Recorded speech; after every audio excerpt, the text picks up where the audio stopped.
You're trapped. You can't start a family or a life while you're living in a 400 square foot apartment or trapped in your parents' basements, despite the fact that you did everything right. You graduated, you got a job, you work hard, you can't afford a home. This is obviously because housing costs have doubled under Justin Trudeau. Now, 9 in 10 young people believe they'll never be able to afford a home. This is not normal. This is not how Canada has always been. But it isn't entirely unprecedented. It happened only once before, back in the early 1980s, under the previous Trudeau, when interest rates went skyrocketing, forcing families like mine to actually leave their homes and find somewhere else to live. But in the years that followed, a solution came to those families.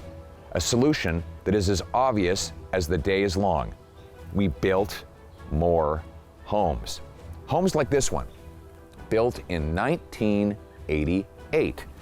In that year, Canada built about 220,000 homes. Our population was a lot smaller back then, so we didn't need to build as much. But here's a startling fact. Canada only built about 220,000 homes last year.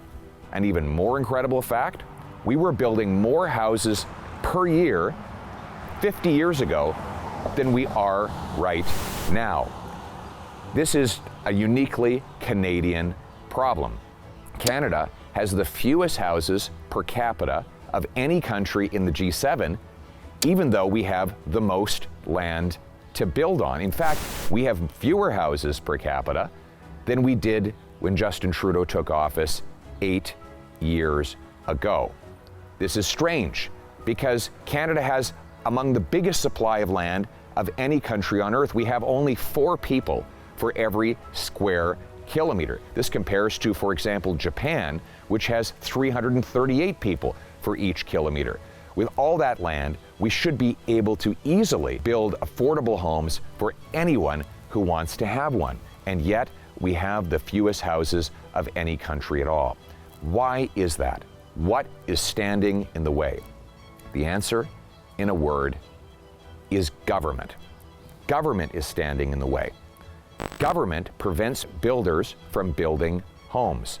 According to a study by the C.D. Howe Institute, the cost of government bureaucracy, that is red tape, taxes, and other charges, is $1.3 million per home in the city of Vancouver, $350,000 per home in Toronto, and $212,000 in Regina. These costs block people from doing what they did in this neighborhood back in the 80s when we were able to find our home on this street. Back at that time, people were able to build, and we were able to build brand new neighborhoods like neighboring Evergreen, Silverado, and Somerset. These neighborhoods gave hope and opportunity to families that needed it most, families just like mine. Now, we can do that same thing again. We can restore the hope of home ownership by getting the government gatekeepers out of the way to build, build, build. How? Well, to start with, the federal government gives billions of dollars to our big cities for infrastructure. Right now, the Trudeau government gives that money even to those cities that block home building, rewarding politicians for standing in the way of the builders that could provide you with a home. I'm going to change the deal. I'm going to make it so that cities are rewarded for getting out of the way and letting builders build. I'll require every big city increase building permits by 15% per year or lose some of their federal grants. But those that exceed the 15% target will get a building bonus.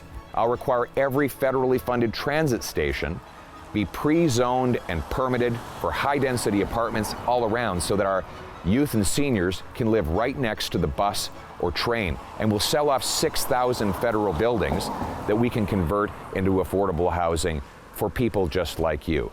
In other words, we'll launch construction and build communities just like this one was built in the 80s, giving my family the hope to start all over again after we lost our previous home. We can do this. We can build the homes that you need for your future. We need the government to get out of the way so that we can bring it home.